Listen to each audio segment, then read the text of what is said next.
लातूर येडी येथे अखंड हरिनाम सप्ताहाला सुरुवात। सप्ताहातील शोभायात्रेत महिला, बालक व वारकऱ्यांनी घेतला फुगडीचा आनंद।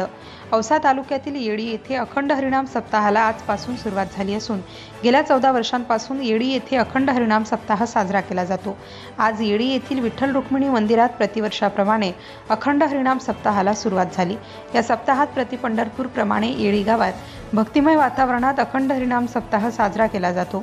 पुढील 7 दिवसात सप्ताहात ज्ञानेश्वरी पारायण, गाथा भजन, महिलांचे भजन, भागवत कथा यासह सुश्राव्य कीर्तनकारांच्या मुखातून कीर्तनाचा आनंद घेता येणार आहे। विठ्ठल रुक्मिणी मंदिराला औसा तालुक्याचे लोकप्रिय आमदार अभिमन्यू पवार यांच्या निधीतून सभामंडप देण्यात आला असून गावातील भाविकांनी आमदार अभिमन्यू पवार यांचे आभार मानले आहेत। प्रसंगी विठ्ठल रुक्मिणी मंदिराच्या समोरील खुल्या जागेत नवीन सभागृहाची मागणीही केली। यावेळी सरपंच विक्रम कांबळे, उपसरपंच अजित धुमाळ, बाबूराव धुमाळ, सुरेश किरवले, प्रवीण भोसले, बालाजी महाराज येडीकर, सोबदार माधव भोसले, उत्तम धुमाळ, नागेश धुमाळ, शिवाजी किरवले, परमेश्वर मठपती, रामेश्वर किरवले, संजय धुमाळ, सुग्रीव डांगे यांच्यासह गावातील भाविक व ग्रामस्थ उपस्थित होते।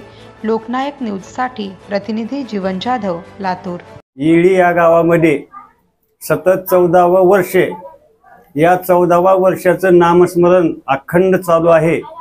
तरी सर्व धर्म असो, पंथ असो, भाव असो, भक्ती असो, सर्व मनी भावाने या पांडुरंगाची सेवा करून आता ही 14वे वर्ष सप्त्याची सुरुवात आहे।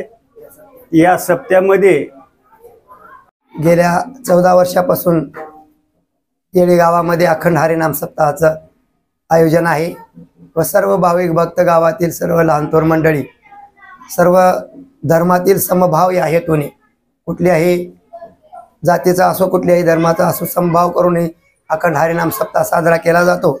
या सप्त्यामध्ये ज्ञानेश्वरी पारायण, गाथा भजन, महिला भजन, विष्णू सहस्त्रनाम, भागवत कथा, हरिपाठ व नामांकित कीर्तनकारांच्या मुखवाणीतून, त्या श्रवणातून या अखंड हरिनामाची सांगता हरिभक्तीपरायण नितीन महाराज हिप्परगेकर यांच्या वाणीतून सुश्राव्य अशी सेवा होणार व नंतर महाप्रसाद होऊन या सप्त्याची सांगता दरवर्षीप्रमाणे होत असते। त्याच्यामध्ये गावातील सर्व कार्यकर्ते असतील, लहान थोर मंडळी असतील, सर्वांच्या देणगीतून व भजनी मंडळांच्या सहकार्यातून, महिलांच्या सुद्धा सहकार्यातून हा सप्ताह अगदी आनंदानं, उत्साहानं, मनोभावाने पूर्ण पडतो। 13 वर्ष होऊन 14 वर्ष लागत आहे। माघ शुद्ध चतुर्दशी ते माघ शुद्ध पौर्णिमेपर्यंत हा सोहळा चालत असतो आणि याच्यामध्ये आम्हाला स्वयंपाकगृह प्रतिनिधी, लोकप्रतिनिधी मान्यवर श्री अभिमन्यूजी पवार यांनी आम्हाला एक सभामंडप दिलेला आहे। त्यांचा आम्ही शतशः असणारामध्ये तिथे आभारी आहोत। तसेच मान्यवर साहेबांनी आम्हाला पुढल्या सभामंडपाचं सुद्धा आणि मागणी केल्यानंतर करू असं म्हणलेलं आहे आणि त्या स्वयंपाकासाठी आम्हाला अडचणी निर्माण होतात। त्याच्यासाठी स्वयंपाकगृह साहेबांनी किंवा लोकप्रतिनिधी असतील, शासनाने यांच्याकडे त्याकडे बारकाईने लक्ष द्यावं व ह्या ज्या लहान अडचणी असतील, भाविक भक्तांना या सभामंडपामध्ये जागा पुरत नाही, येणाऱ्या भविष्यामध्ये जागा पुरावं, मोठं असणारं मध्ये सभामंडप साहेबांच्या हस्ते असणारं व्हावं हे मी त्यांना विनंती करतो व अशाच असणारं मध्ये साहेबांनी आमच्यावर लक्ष ठेवावं, आमचं सुद्धा असणाऱ्या साहेबांना भरभरून यश मिळावं। मध्ये आम्हाला सभा मंडप दिलेले आहेत, तसेच त्यांचे आम्ही आभारी आहोत.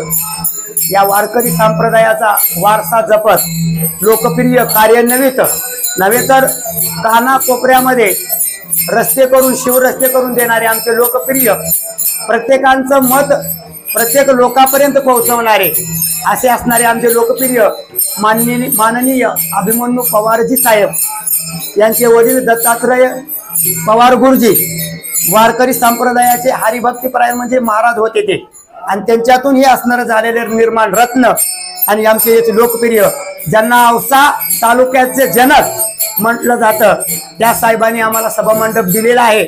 काही असणारा पुढे जागा शिल्लक आहे साहेब, आणि त्याचे सुद्धा सभामंडप द्यायचं साहेबांनी मंजूर केलेलं आहे, देणारच आहेत.